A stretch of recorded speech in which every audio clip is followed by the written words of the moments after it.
Well, hello, everyone. Welcome to the Mindfully Gay podcast. I'm John. As you can see, if you happen to be watching, you can see that I'm in a different location. Also, I don't have my other co-hosts.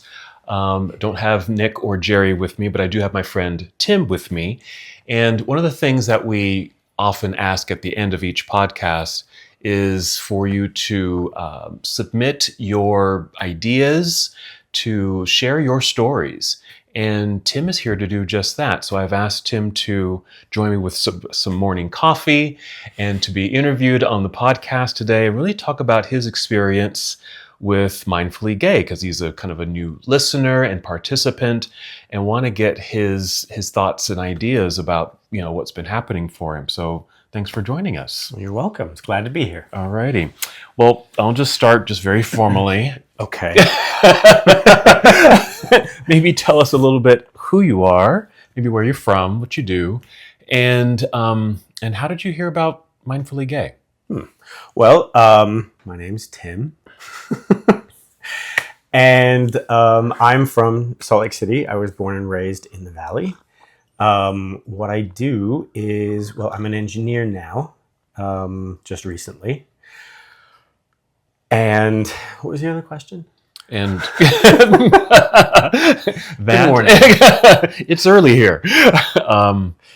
And how did you hear about Mindfully Gay? I heard it from you. Yes, I did. You did. Absolutely. Do you remember that conversation? I do, actually, a little bit. Yeah. Yeah, I mean, we've been friends for about a year, Mm-hmm. and we were texting a little bit, and you were just kind of excited about this new thing that you were doing, Right. and you were telling me about it, and that's actually how I first heard it. Right. And as we talked about it, because I probably just told you that I was doing this podcast with some friends, and what was intriguing about it to you that made you maybe start to question or think or kind of move forward with where you are now with it? Well, it was just, as you were explaining it, it was the idea of kind of combining, that spirituality with a community. And honestly, I needed to connect with the community very, very much. I'm going through some big changes in my life. Mm-hmm. And those changes are mostly because I've been isolated from my community, among other things. We might get into it, we might not. Mm-hmm. And so I had been searching for something a little bigger than where I was. Mm-hmm. I think my world had shrunk a little too much, and it needed to get bigger. I needed to connect with something larger than myself, because I was feeling a bit lost and abandoned. And I needed to really connect with who I was. I guess we'll get into it. I needed to connect with who I was before I got married Mm-hmm. to my husband, because there's a lot of things that I really enjoyed when I was by myself that I sort of gave up for the relationship. Mm-hmm. And I definitely thought it was worth it, but it's becoming clear that it kind of wasn't, and it wasn't really fulfilling. And like I was in my 20s, I was very into like spirituality and like mysticism. I did some tarot cards, that sort of thing. Just something to kind of connect. I was raised LDS, like a lot of people here. And when I left the church because I was gay and I just didn't fit in, I was really trying to find something else. And in my mid-20s, when I got together with my husband before we could get married, I had found a bunch of those things. And then these things kind of made him a little uncomfortable. And so it ended up being like, well, I did them just on my own. And then I just didn't do them at all. And it was just kind of terrible. Can I pause you there? So in your 20s, met your soon-to-be husband at that time, And but you said you were engaging in just some kind of spiritual things that just helped you kind of connect with something a little bit larger. Say a little bit more about that, because I'm curious what that was. And you said you kind of set it You're gonna aside. make me open up, aren't you? A little bit. We're going to dig a little deep here, because I'm curious about, were you able to recapture that, when you found Mindfully Gay, or was it different, or just to kind of do a little comparison, but also really to kind of speak to, because you're in your 20s, because there's a lot of young folks out there and they might be listening to this podcast, and I think they might be searching for the same kind of thing that you're searching for now, or even back then, community, something larger, spiritual, and may feel a little lost. So I'm just kind of wondering what it was back then for you that you were able to kind of find and say, oh, this works for me. But then you eventually kind of set it aside, because that might, I don't know, it might help some young folks out there to kind of start their exploration. Well, back then it was, and I'm a bit independent, so I was very taken with the mysticism.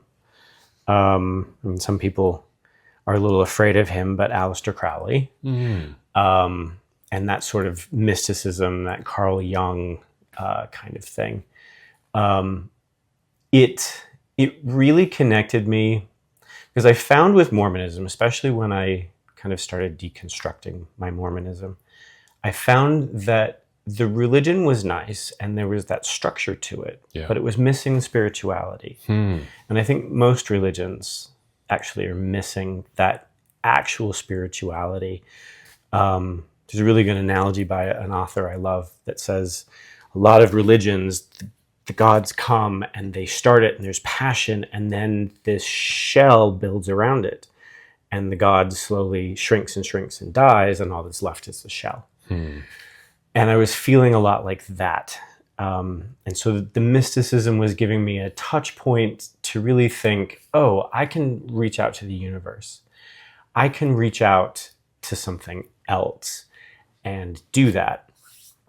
And I really think that my husband wanted him to be the touch point. And that's a whole other story.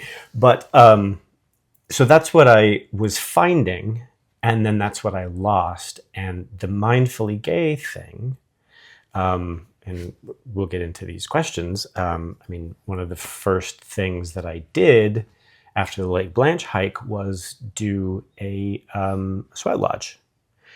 And even though it was a group, and even though there was kind of a leader, it was like me and the universe again. And it sort of allowed me to open that bit of myself up that I had been craving for the last 4 years, subconsciously.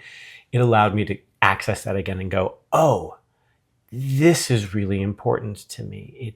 It's important for my own growth. It's important for my own mental stability. It was very important for, I don't know, I could list a bunch of reasons. Yeah. Did you do the hike first, or did you listen to the podcast first? I listened to the podcast. The first podcast I heard was the one right before Pride, where you were talking about gay gifts. I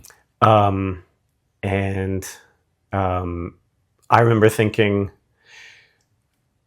these are thoughts that I had in my 20s. But once again, back then I was so alone, because that was 1996 when I was 20, which is a long time ago. And even though it was okay back then, it's so much better now, where you can be more open and you can really express yourself being, a homosexual man. And where was I going with this? Something about being alone. Oh yes, back then it was you just felt so alone. And so now I feel like the experiences that I've had, being very spiritual, have given me a sense that it's okay to be alone. That we're not exactly alone because there is something to connect to. There is a community, but at the same time, we are alone, and that's okay. And we need to be whole within ourselves, which is something I never got when I was young. With that particular episode, we talk about gay gifts and blessings. And I know, we wanted to focus on just not to push aside or negate or to minimize, the many, uphill climbs that gay men in particular have to take as young gay men, as older gay men, etc. And Jerry was even pointing out, I think, in that episode that since he's a therapist, he sees a lot of folks and they talk about kind of these traumas and experiences and how hard it is. And we wanted to bring to that episode, but what are the blessings? What are the gifts that are also a part of being gay? And that's why, that's, kind of the root of mindfully gay, that we wanted to see and talk about and experience and share, that this is something quite magical, who we are and what we have to offer to the world, right? And just to take a moment to, let's kind of dig deep and look at what do we offer. And I think we all know that we have things to offer. And I think this is probably where I was going. I'm sorry, I'm not a morning person. That sense of being alone made me think, well, no, I have gifts, but there wasn't a place for me to share them. Oh. And this is a place for me to say, oh, I have gifts. It's a community that's being built around being authentic, being mindful, being able to share your gifts as they are, and being accepted. And even though I could think of some of those gifts, and I think some of your listeners know that they have gifts, if you're isolated and people aren't appreciating them, then you don't think of them as gifts. Right. So did you kind of fit in that space where at some point or at some time you didn't think that your gifts were valuable or? Oh yeah, a lot. Absolutely. For actually kind of a long time. And I'm sort of coming out of that shell and saying, no, damn it, I'm valuable. And that's okay. Even though for the longest time, it didn't feel like it. It didn't feel like it was okay.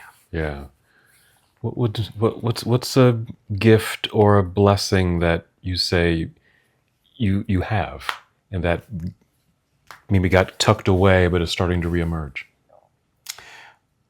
I think my greatest gift, and it's a hard one, but it's really wonderful when it works. I have the ability to love just about everything and everyone. And kind of take people for who they are. And that got smashed so hard because I kept putting myself in situations, or the society that we were living in had me in situations where I would value people, but I wasn't being valued. And so it ended up curling in on itself, and I stopped valuing myself for the natural things that I was interested in. Right. I think that's the short answer. Yeah. I think a lot of people can relate to that. Yeah. I think, I certainly can. Sometimes it feels like I put myself out there and it's good and it feels good at first, but then is anyone seeing this? Is anyone hearing this? Yeah. And it starts to feel like, well, maybe no one is hearing this or no one is seeing this. And I started to retreat and kind of, like you said, kind of backtrack a little bit and I just kind of fell into myself. Yeah. And I still have moments like that. It's like I put a lot of energy out there and then feel like, oh, well, it's not really being received and kind of fall back. I'll answer this question, but I'm going to ask you first. So when that happens for you, or when that happened for you, how are you then able to, reemerge and continue to, like, wait a minute, I do have gifts. I am going to continue loving the way that I want to love and share.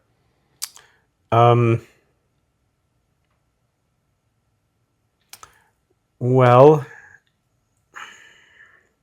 I think the interesting thing, and one of my other gifts is to be able to embrace paradox as well,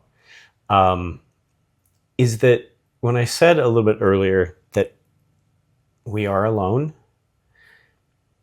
but we're also part of a community. It's both, because we're alone in the community, and if we are alone and we are authentically ourselves, then you have to be alone. But if you have a community that accepts you as authentic, then that gives you that permission. Yeah. But when you're alone and not being accepted, then that just pushes you aside. And as much strength as you can have on the inside, it just withers and dies. Yeah. So it was reaching out and connecting with my community. Realizing that I had lost pretty much all of my friends in order to make my marriage work.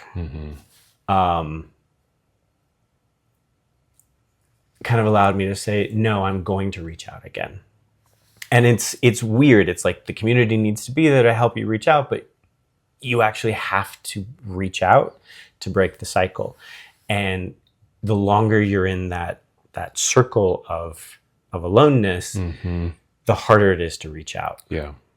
But you have to, I think. Yeah. And it's the reaching out that allows you to say, oh, wait, there is something I do have to offer. I think. Yeah, I think you're really hitting it, and really hitting, I think, what we're trying to do with Mindfully Gay. You'll hear Jerry say this all the time. This exact feeling of feeling isolated, feeling alone, feeling scared and anxious when we've got these events out there, and we say, come join us, even if you feel anxious, even if you feel scared. Oh yeah. Just step into it. Step into that feeling and step into this experience, because you might be quite surprised. And you might find that this is exactly what I needed. Yeah. Because I know that's the case for me too, where when I find myself kind of spiraling out or down or whatever that is, that I have to do a little internal kick in the butt. Like, wait a minute, I've got people who listen to me. I've got people who do value me. I don't have to be, oh, woe is me, and have to kind of step into that and be aware of that and acknowledge that that's a real feeling, and go to the event or pick up the phone or even text someone or whatever the case may be, and just engage. And then I find that, oh, that's all I really needed to do. That's all I really needed to do.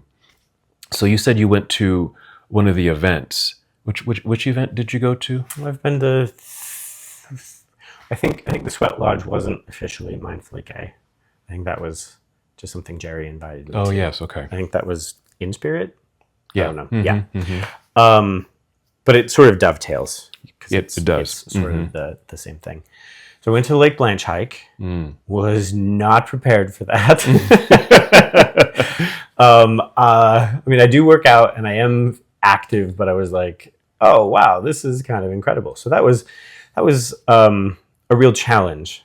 But I enjoyed the challenge because it was like, hey, I can do this. I can reach out. And that was the first event that I went to. Okay. No, that's not true. I went to your little meditation thing. Oh. The Tuesday before that. Oh, that's right. You certainly did. I did. Yeah. Which was very fun. And you're doing another one tomorrow. Well, 2 months ago tomorrow. Right. Sorry about that. That's okay. So there was that. And then the Blanche hike, which was fun, because that was actually just with Nick and Jerry and me. That's right. I was the only person who showed up. And I was really looking forward to meeting a bunch of the people. And And then the following week was a sweat lodge, which was awesome. Mm-hmm. And then the week after that was the heart circle and pipe ceremony. That's right. Yeah. That's right. I'm impressed actually that you've done so much really in a short amount of time. So you said the meditation that I led. You did the hike with Nick and Jerry, and you did the sweat, even though it wasn't a Mindfully Gay sponsored event. Right.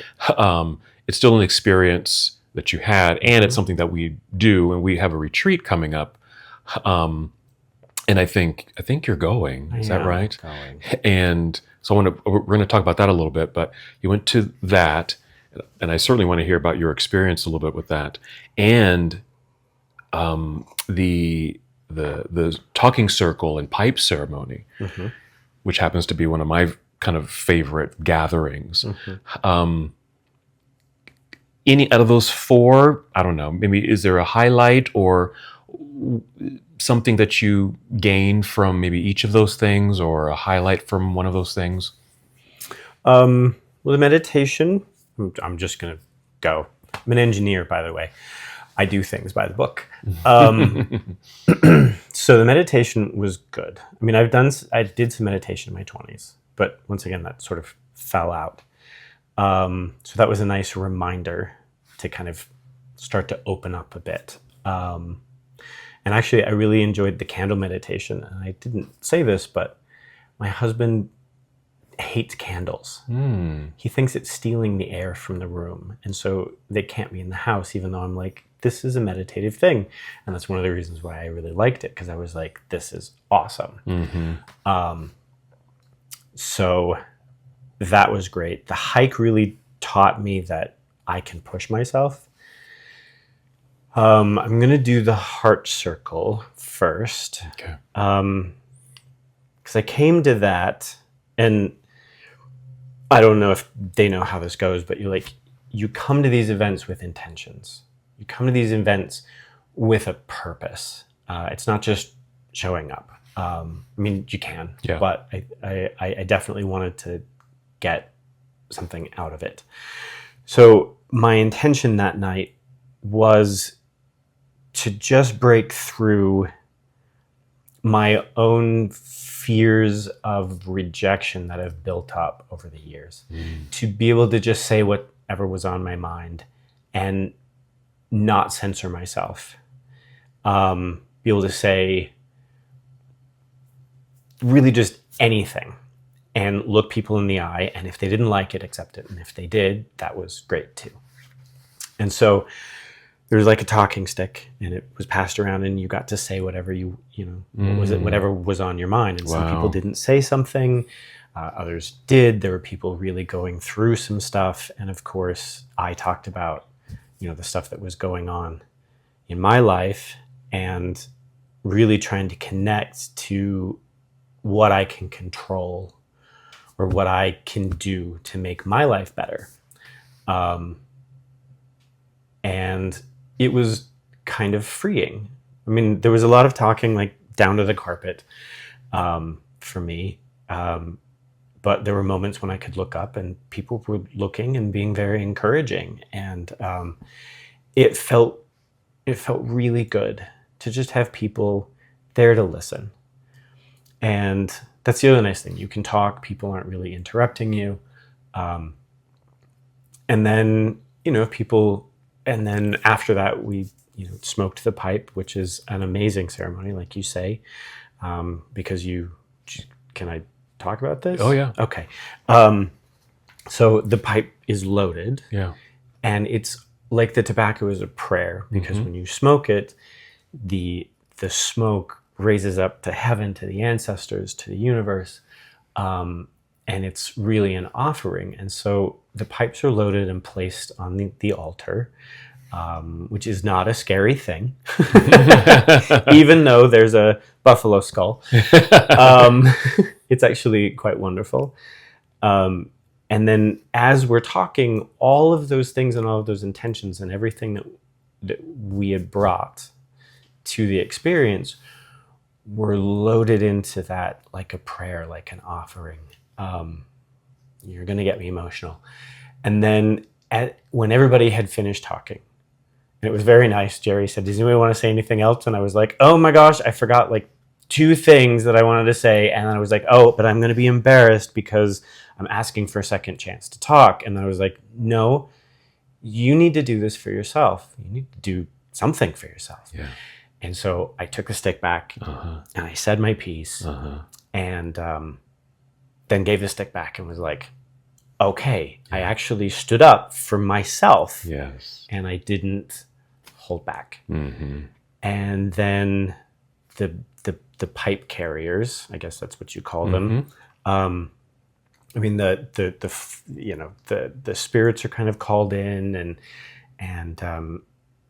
it ends up being really sacred and very private. And I mean, when you talk in these circles to alleviate anybody's fears, it's really kept completely confidential. This is something that you don't talk about anybody else's experience. And then the pipes are smoked, and it's not smoked as in inhaled. It's passed around. It's like an offering. So you pull the smoke in and you give it to the ancestors. And Jerry said this amazing thing: pull it in, and when you blow it out, envision what you're asking for. Yes. And the pipes are taken around, and you don't have to smoke. You can if you want. And you bless yourself, you bless the ancestors, you bless the spirits. And then there was just this amazing feeling of like peace afterwards. Because, I mean, maybe it's a little like journaling. People say you journal and you get what's in your head on page. Yeah. But this is like getting it out into something that almost feels more powerful, because it's like people who can do stuff about it. Yeah. Yeah, absolutely. Thank you for sharing this, because I really do want people who might be listening to this or watching this to kind of get an idea of like, so what are these guys doing? You know, what's happening? You know, if they're going to the website and seeing these events, you know, heart circle, pipe ceremony, we're like, what the heck, right? And I think you described it quite nicely, and I'm just going to fill in some gaps a little bit. You know, in this heart circle or a talking circle, you know, there's a gathering, and it could just be 3 people. It could even be 2 people. But it sounds, I think, as I recall, I mean, I wasn't there, but I recall there was a good number of people that were there, and Jerry kind of leads it, and you do sit in circle. It's a ceremony, and tobacco in this practice is quite sacred, and you use that word. It's a sacred component in prayer work and intention work. And so in this particular ceremony, the pipe ceremony is a very powerful experience. It can be a very powerful experience. And as an opening, Jerry calls in the directions, right? There's a little bit of singing and prayerful work, and he calls in the directions as a way to calling in the ancestors, calling into the spirits to be witness to what's about to happen, right? And inviting them to sit and listen to the words of those who are sitting in circle here, and to take their intentions, take their prayers, and bless them basically with their intentions, give them what they're asking for. And I think that's what happens. And everyone has an opportunity to speak if they'd like to. There's the stick, and, you know, kind of the talking stick, and you have an opportunity to talk. And I think what's wonderful and valuable about that piece is that you get to talk from your heart and just say what you need and want to say. And like you said, without interruption. People are there, present with you, listening, and holding space for you. And I like those words. We're missing that. I think we're missing that in just kind of everyday stuff, not being heard. And that's a setting where you're being heard. You get to say what you need to say. And then, like with your experience, you know, you said your piece and it kind of went around, and Jerry asked, is there anything else? And you didn't hold back. You said, wait a minute, I do have something else to say, and said it because you had that opportunity. And I think that's such a beautiful thing. And then once everything is said, imagine, all those words, all those prayers, all those spoken words are going into that pipe. The pipe is really sitting there as a witness to these words and intentions. And then when that pipe is loaded, not only with tobacco, but with your prayers, then it's smoked. Right. So Jerry lights it. And like you said, you're not inhaling the smoke. Right. You're creating smoke. You kind of pull in and you exhale. The smoke goes out into the air, and that's the offering. Right. And that final ask of help me out, bring me, what I'm asking for, produce for me, manifest for me what I'm asking for. And that's the ceremony. Is that what it kind of felt like for you? Yeah, that was really well put. And we have, Jerry's going to be doing more of those. So do look for those on our schedule, because I think he's going to be doing them every other month. So watch for those on the schedule. Talk about your experience with Lodge. So the Lodge was fun in a really challenging way. And I remember once you had described it for me. And I remember after you had described this, my first thought was, this is a place I need to be. The people who are engaged in this, these are people I want to be around. And I think that it can be a little scary because there's stories out there, and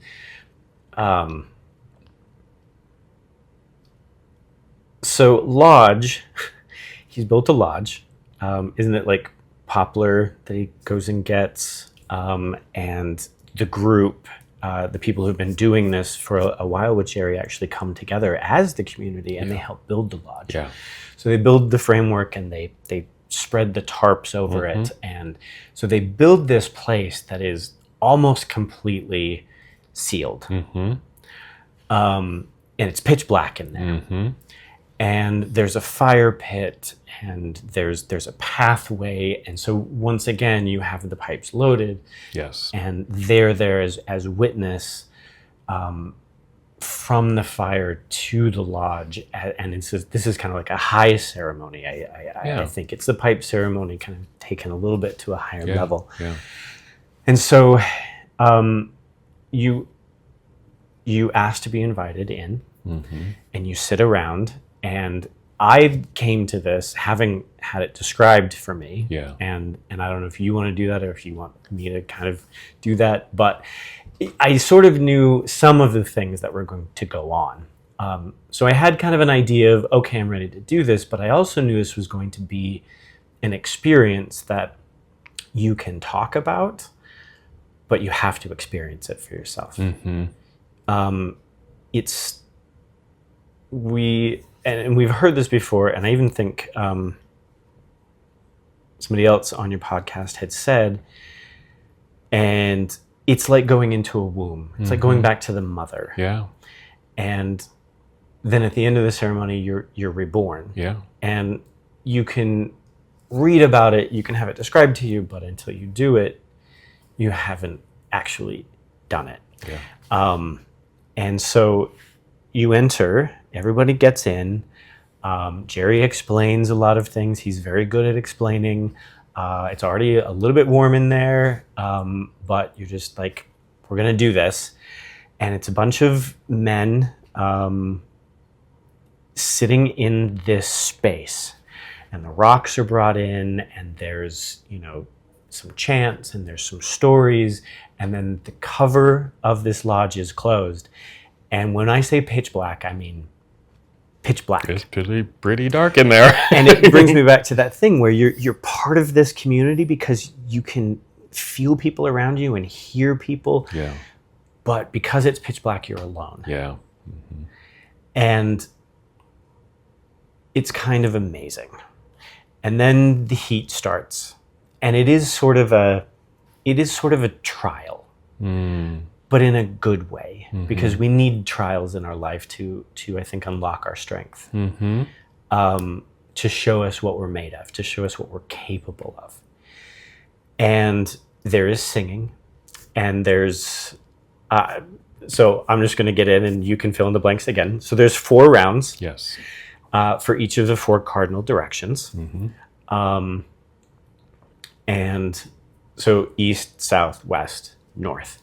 And each of those directions has a given spirit. Yeah. I'm trying not to give too much away, because sometimes I like people to just experience things, but you can fill in the gaps. And so he calls on that particular spirit. And this is something I did want to say. The first round is about asking about things for yourself. Yeah.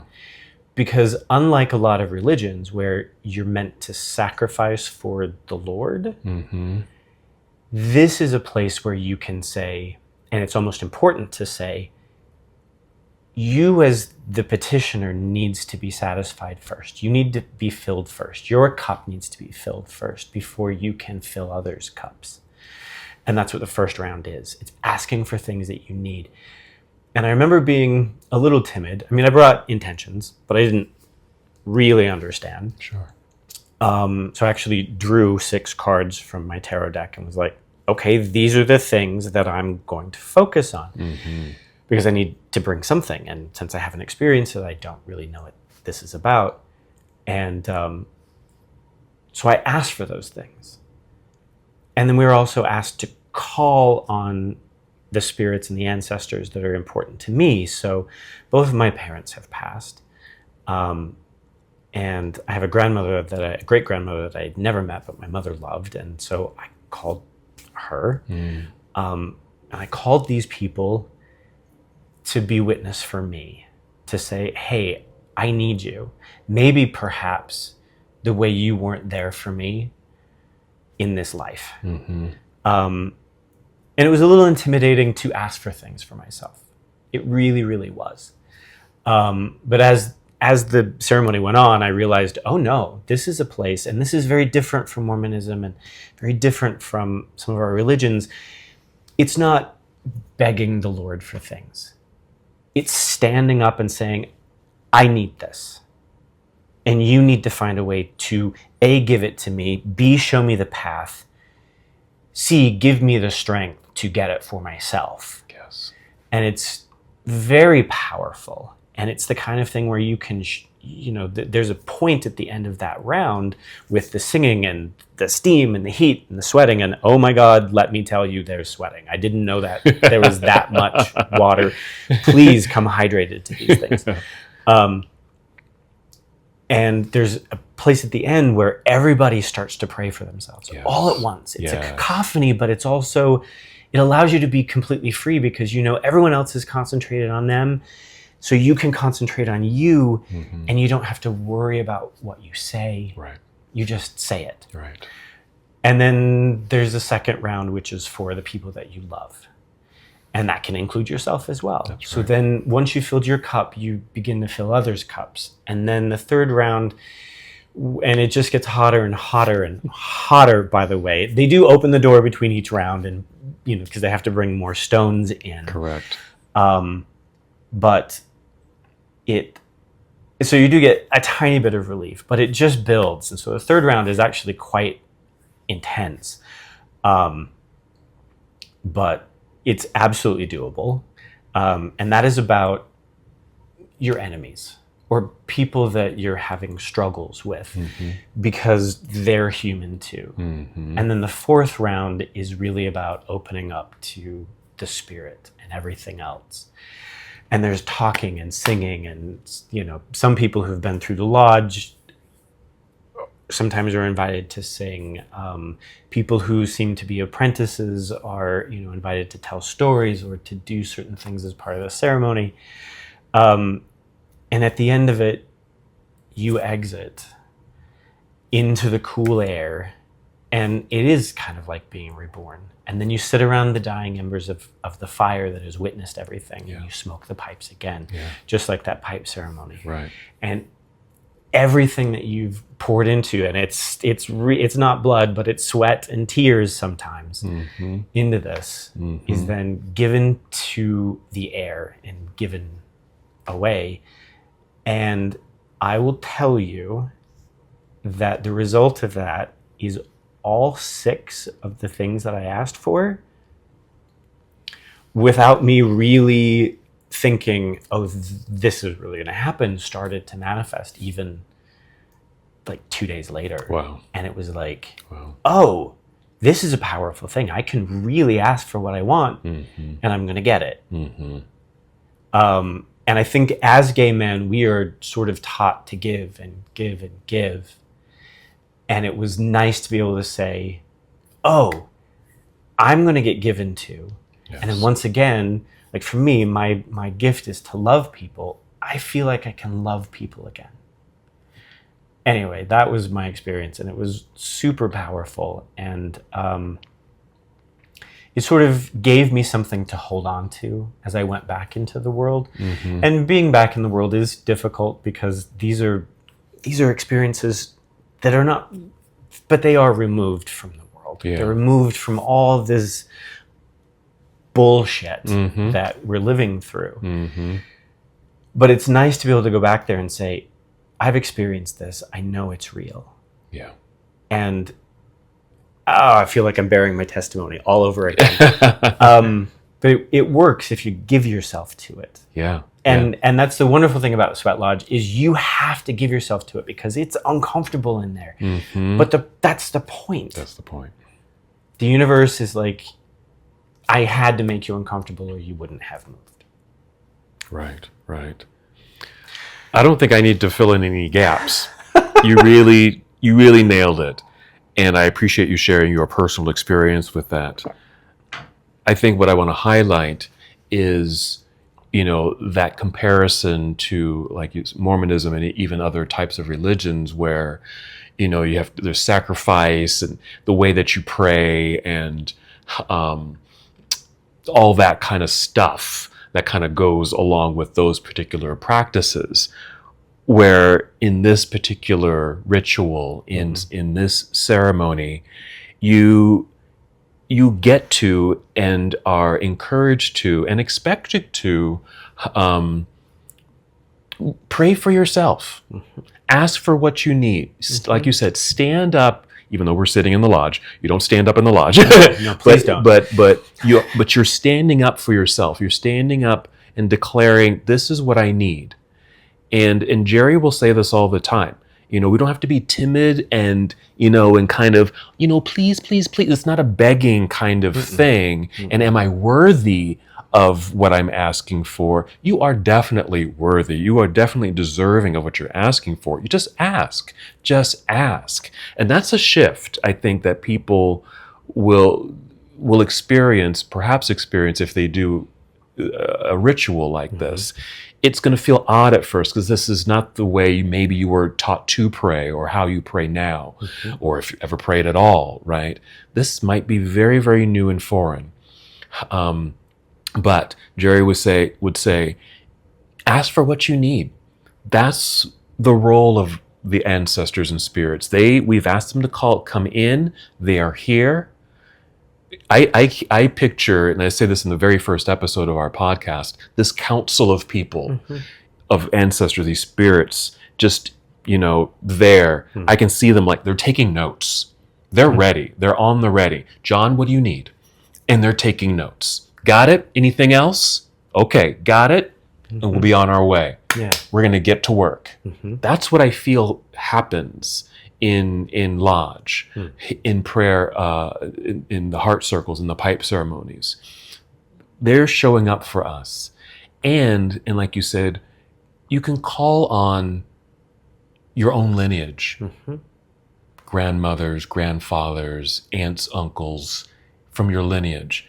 But it might even be folks who aren't even a part of your lineage because they're going to show up anyway. They're going to show up anyway. Yeah. And so they're on your side. Just ask for what you need. The experience, I think, can be, I mean, this is an understatement. It's just so powerful. It is so powerful. And it may not happen, you may be asking for things and it may not show up at that very moment, Nope. right? Yep. It might happen a few days later. It might happen a week or two later. It might even happen a few months later. It's going to show up. But if we have an open heart and have an open mind, I believe that those things will show up in the way they're supposed to show up, those things that we're asking for. So again, I appreciate you sharing your experience with that. And hopefully that's an invitation for others who maybe have had questions about, like what goes on. We've had A lot of sweating. there is a lot of sweating. I mean, yes, it is called a sweat lodge. Yes, there is a fire outside. There are fire keepers, and they tend to the fire. And after each round, yes, the door opens, gives you some relief. It gives you an opportunity to kind of speak, talk about your experience. Meanwhile, the fire tenders are bringing in more stones into the lodge. And that's what creates the steam, because Jerry, or whoever is pouring the lodge, they have a bucket of water, which has been blessed. They're pouring water on those stones, and that's creating the steam. And there's a round of healing. And that's the powerful one. And so there's a lot of water being poured on that, on the rocks. A lot of steam is produced. Yep. You're feeling it. You are feeling it. It's intense. It's hard. Great. And it can be great. You're going to come out anew, reborn. Yep. And that powerful medicine stays with you. That's what we believe. Stays with you, and you can call on that medicine anytime. You don't have to always go to lodge, but you can call on the medicine of the lodge. Right. We're going to be doing a retreat, and I believe this particular episode is airing a week before the retreat. Okay. So you're registered for the retreat. I am. Yes. Yes. I'll say a little bit about it, but why did you register? Why are you deciding to come, and maybe what are you hoping to expect? Well, I mean, the website kind of tells you what's going on. So there's going to be yoga, there's going to be food, there's going to be community, there's going to be heart circles, there's going to be a lodge, I think, at the end of it. And these are all things I've participated in. But those things were kind of like 3 hours. Well, lodge was more like 4, kind of total, including the fun community and the food afterwards, which is always nice. But this is something that's combined together. Yeah. And it's 48 hours where you can just check out from the world and to really focus on what's going on and to really bring yourself. I don't know what I'm going to get out of it because I'm not there yet. And that's another thing that I've begun to take away from this is to be here now with whatever it is now. And that helps with some of those things you said. It may be 2 months from now that you get your intentions manifested. Yeah. Because that's in the universe's time. Yeah.